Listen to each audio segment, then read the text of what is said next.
NASA. It's becoming 100% crystal clear that you and the other space programs that are in operation are connected and are deceiving the entire world. More and more people are waking up every single day, and we are now able to see right through you. No man can fully grasp how far and how fast we have come. There is no strife, no prejudice, no national conflict in outer space as yet. Its hazards are hostile to us all. Its conquest deserves the best of all mankind. And its opportunity for peaceful cooperation may never come again. That's it.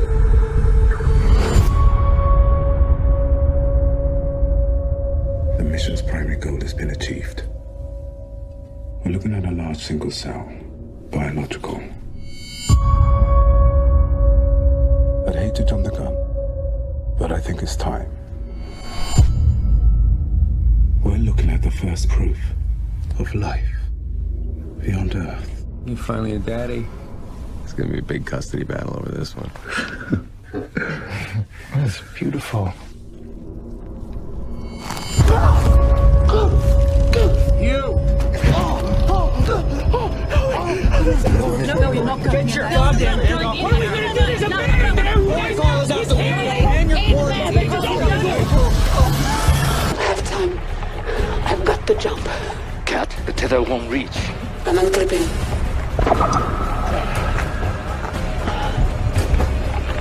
Cat? No comments. I've got the jump.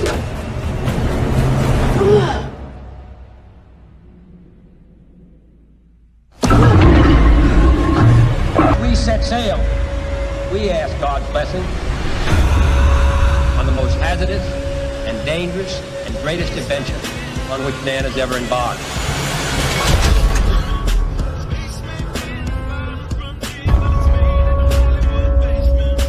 This nation will continue to be a pioneer in the new frontier of space. Yet more NASA, space, and alien life propaganda. They want to draw us into their lies. And, you know, the trailer that you just saw, yes, there is symbolism that I could break down that many of you would have seen for yourself. But I believe the main message that they are trying to convey and put into our heads, into our minds, is that something is coming to get us and that they need to rescue us. And they want to condition the masses for something that is coming. That is what they want people to accept. And this movie is no exception. The plot is very simple. An international space crew discovers life on Mars. So that is what they want to get into our heads, that life is out there, that it is coming for us. I find it interesting that it says 6 astronauts aboard the space station study a sample collected from Mars that could provide evidence for extraterrestrial life on the red planet.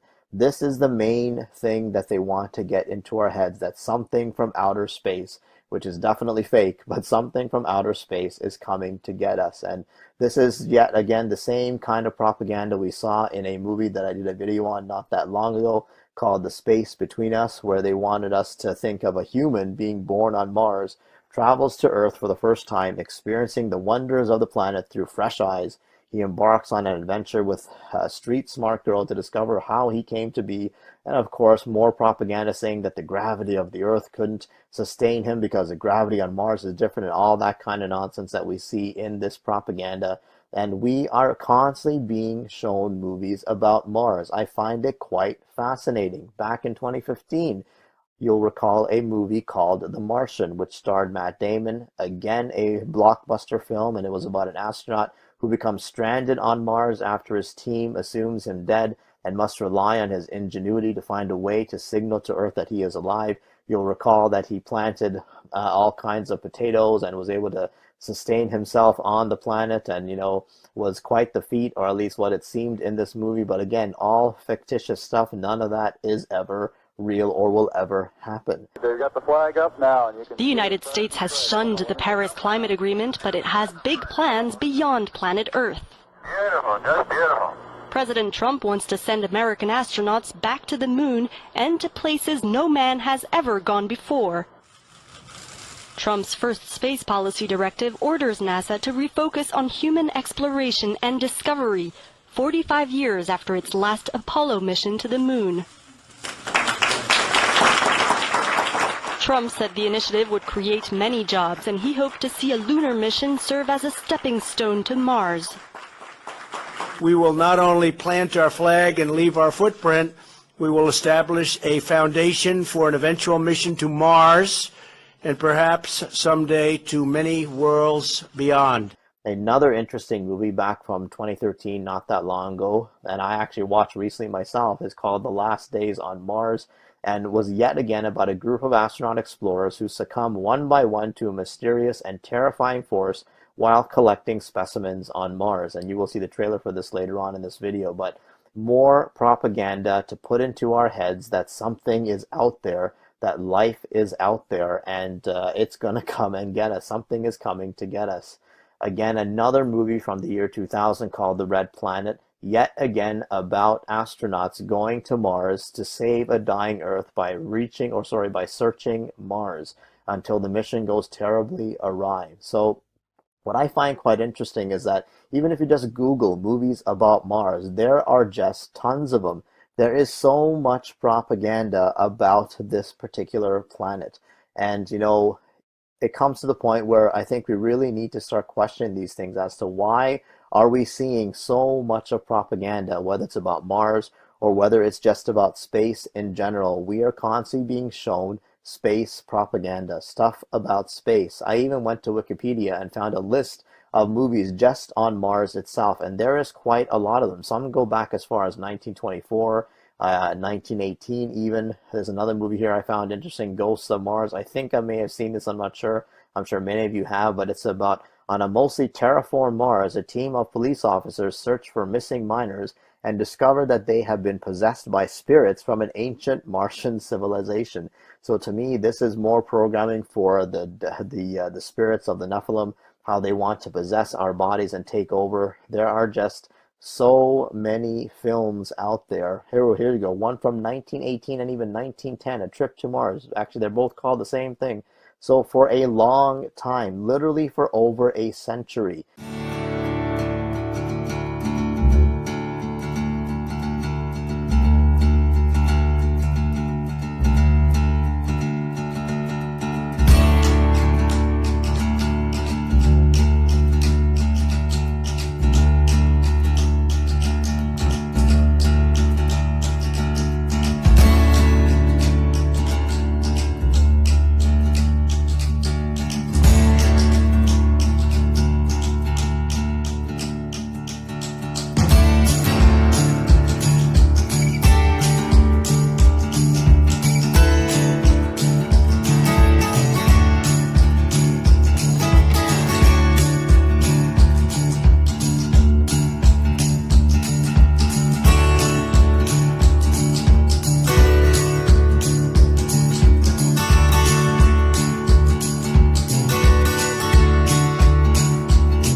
there has been propaganda out there on the big screen regarding this particular planet, Mars.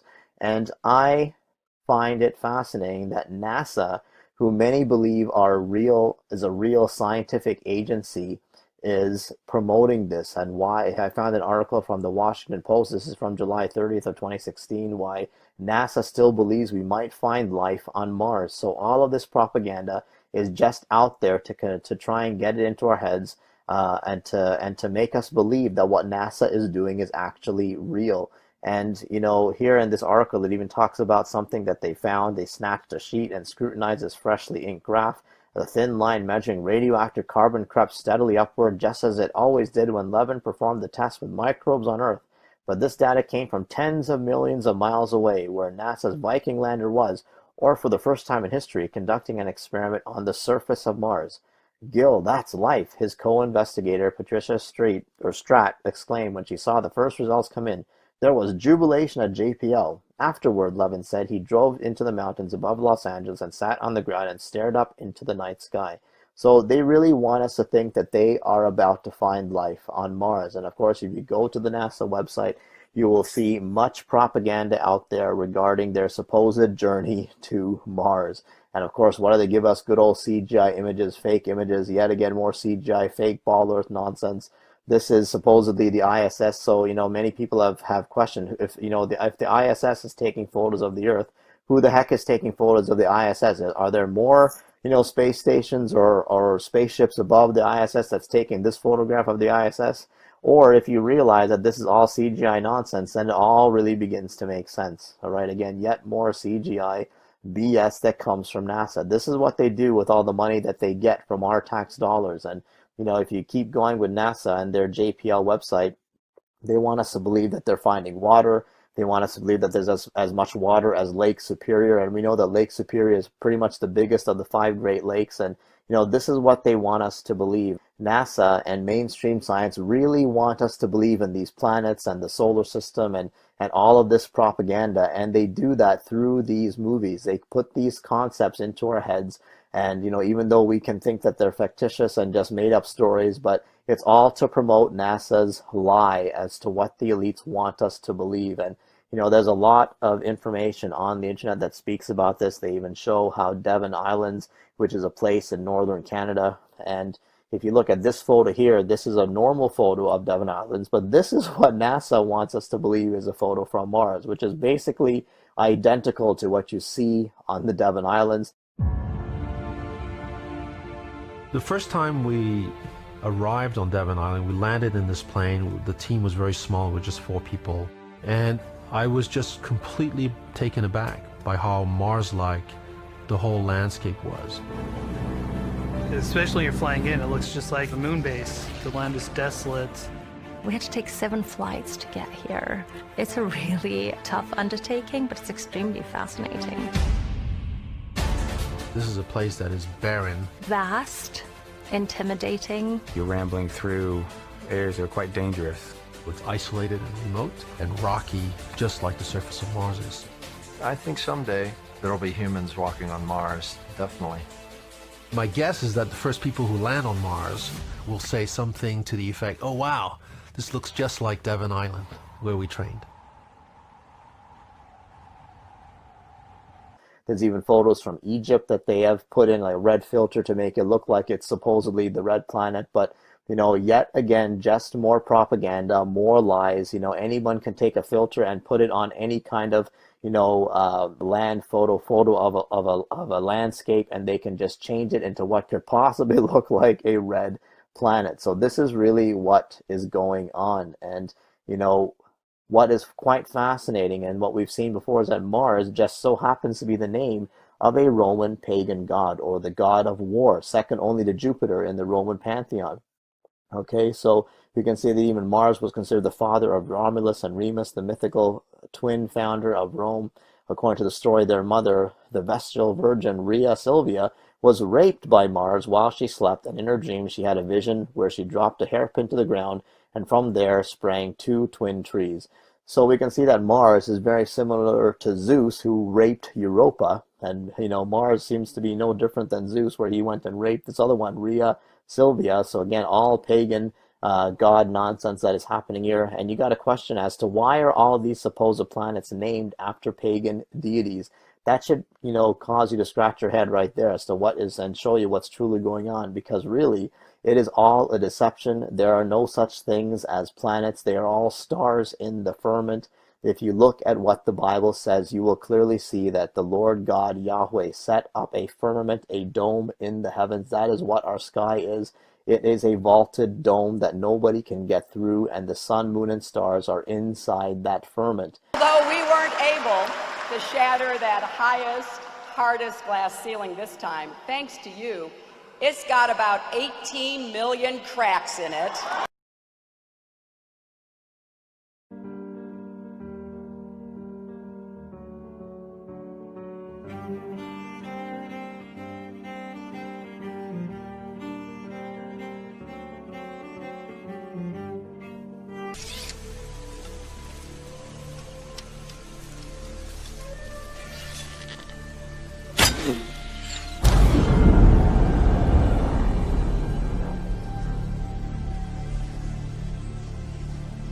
Force field.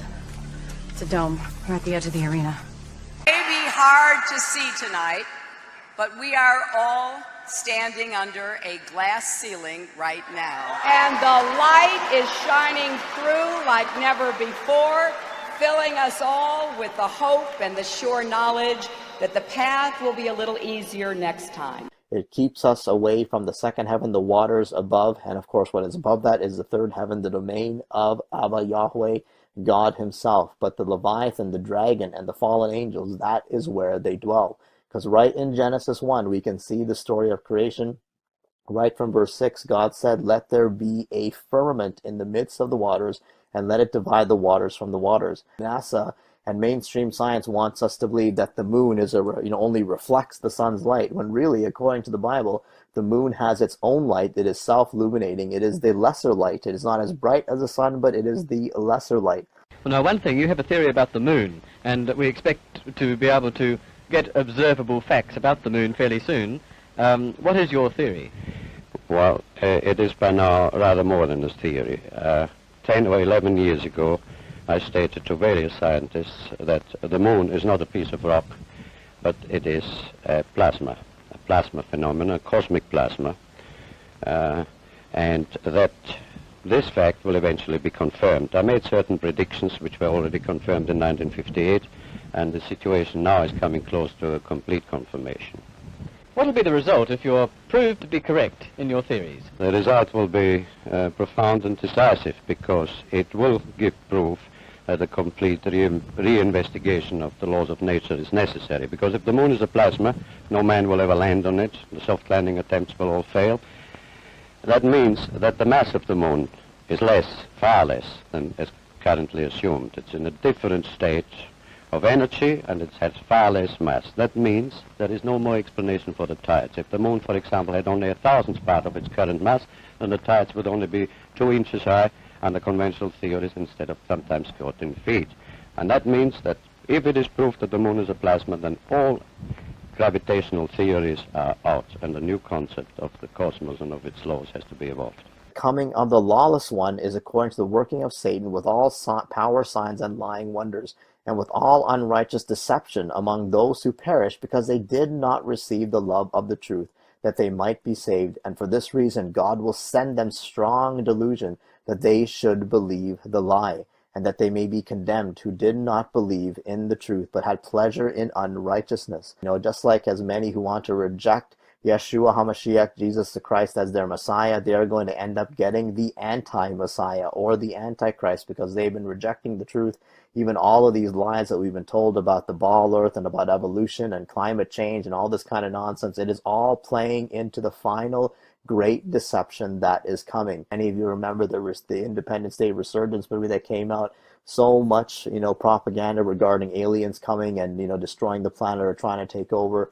Many will remember Show V that aired in the 80s, and of course the remake that was on TV not that long ago. They make them look like these beautiful creatures that come from space, but really what they are underneath are nothing more than reptilian devil beings that only want to kill humans. They want to eat humans. They want to control humanity, and they want to basically rule this world, because they are the fallen. They are the fallen angels. Basically, Lucifer, the dragon, and his minions, they are the ones that want to come. So you want to talk about alien life. If they want us to believe that there is life outside, out there somewhere, really all they're saying is that there is life out there, but it is the dragon and his fallen angels that are coming to deceive this world. Definitely there is life out there, because we know that the second heaven is out there, just as the Bible says that God created the dome to separate the waters above from the waters below. Of course, God's domain is up there as well, which we will get to see one day. Hallelujah, we will get to be in the Father's house. But, for now, the only life that is coming to get us is the dragon and his angels, because they are going to be cast out, just as Revelation 12 says that Michael and his angels fought against the dragon, and the dragon and his angels did not prevail. They were thrown out of heaven, and they are coming very soon. This is also shown to us in a mini-series called Childhood's End, written by Arthur C. Clarke. It came out on Sci-Fi in 2015, I believe. And of course, yet again, more propaganda to show these beings coming in big ships. You'll see a ship, like there's one of their ships that came looking like a dragon itself, but this is the ship that Corellin, this dragon-like figure, came in. And of course, here's what he looks like. This basically like a Baphomet type figure. You've got even people taking pictures of him, of Corellin, the devil, with their cell phones, with their smart devices. So this is the way people behave. They're so blinded and are so close to what the truth is. And so this dragon is coming very, very soon. And funny how they always seem to come from space. They never come from anywhere else. They always seem to come from space in their ships. So this is what we are being shown constantly. Something is coming from space. Something is coming to get us. This is what they want to put into our hearts and minds, that something is coming. And as I've said before, we have come a long way since this 2001 movie, A Space Odyssey. I believe this came out in the 50s or 60s. Yet again, interestingly enough, written by Arthur C. Clarke, the same author who wrote Childhoods and also wrote 2001 Space Odyssey. In this video, we'll consider the fact that if the footage were faked, someone had to fake it. And the best suspect is legendary director Stanley Kubrick. What's more, he may have left clues that expose the greatest hoax in history. He's also the same one who had the idea for telecommunication satellites.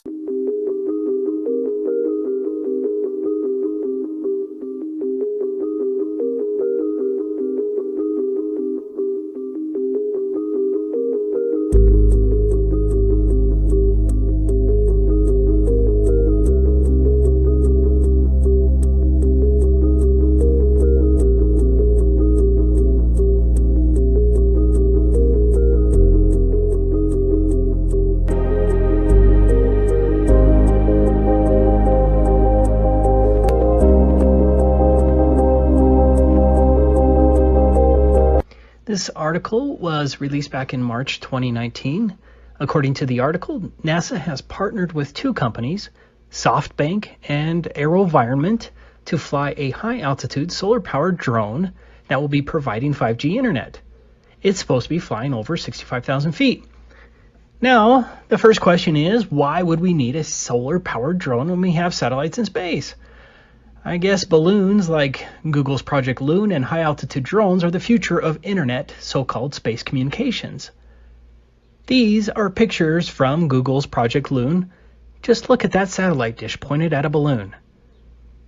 Now, only die-hard globe shills don't see a problem with that.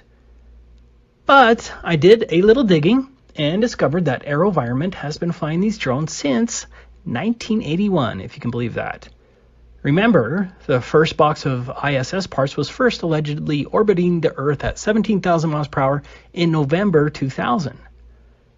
According to AeroVironment's website, inspired by the possibilities of their earlier manned solar-powered aircraft, AV, which is AeroVironment, began developing a solar-powered HALE UAV in 1981 to provide a continuous high-altitude platform. After making 9 successful test flights, the 99-foot wingspan Pathfinder was mothballed for a decade because of technology limits in the propulsion system at that time. The Pathfinder aircraft was then adopted by NASA's Environmental Research Aircraft and Sensor Technology program in 1994 to assist in the development of research platforms for the stratosphere.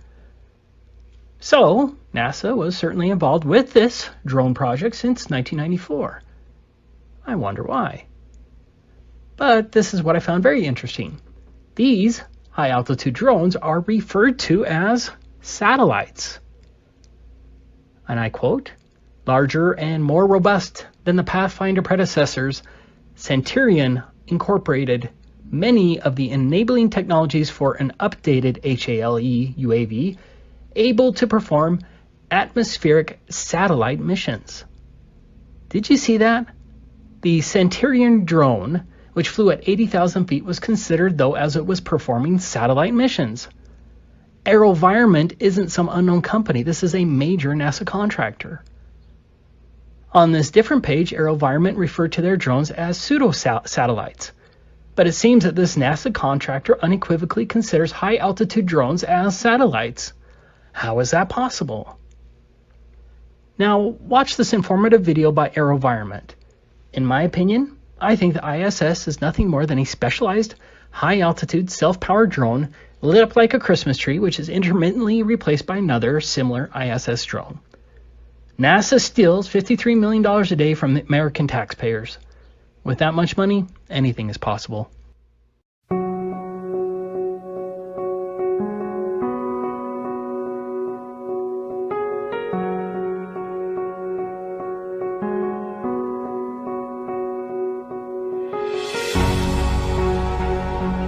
above the clouds, up in the sky, bordered by the space, is the stratosphere. SoftBank's next-generation telecom system.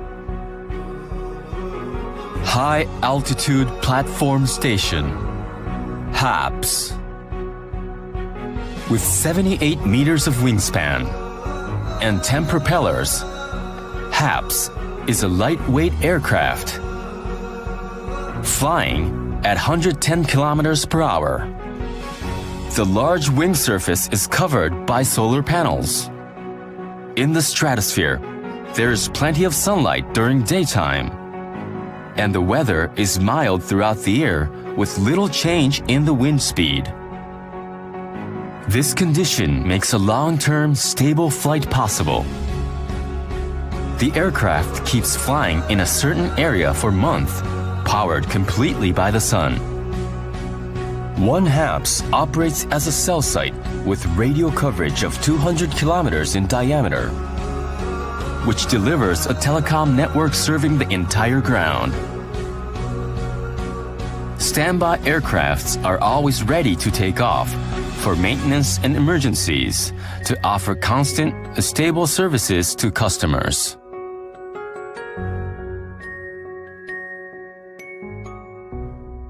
They are going to wow the world with their technology, but it's all for nothing because they are preparing the way for Antichrist, who will come as in the name of peace. He will act as if he loves everyone. He will act like he has all the answers, that he's going to solve the human problems and, you know, provide all kinds of solutions supposedly, but he will be the destroyer. He will not give you peace. He will not give you satisfaction. He will not solve the world's problems. He will actually be the opposite.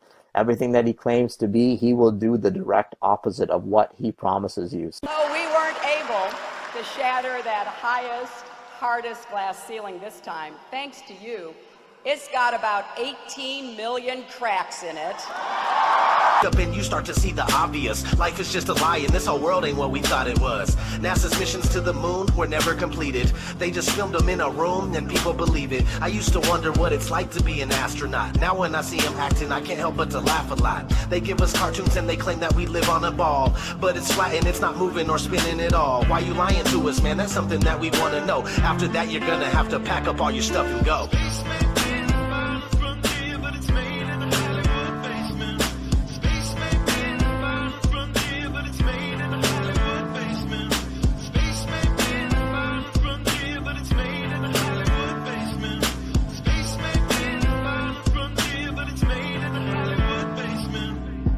History has been rewritten by winners of wars. The Jesuit order, Khazars, Freemasons, and more. They pulled the veil over our eyes, and it's time to awaken. Through organized indoctrination, our minds have been taken. It's time we take our power back and we rescue our people. The Vatican and the bankers are like Resident Evil. They may have had the greatest plan that was ever concocted, but Illuminati never thought that they'd ever be spotted. They're manufacturing reality all in our heads. They tell us if the earth is flat, then we'll fall off the edge. But if it is a spinning ball, we won't fall off it then. And gravity is our imaginary magic friend. Why is water always flat when unmanipulated? Why are pictures of the earth computer generated? Why you lying to us, man? That's something that we want to know. After that, you're gonna have to pack up all your stuff and go.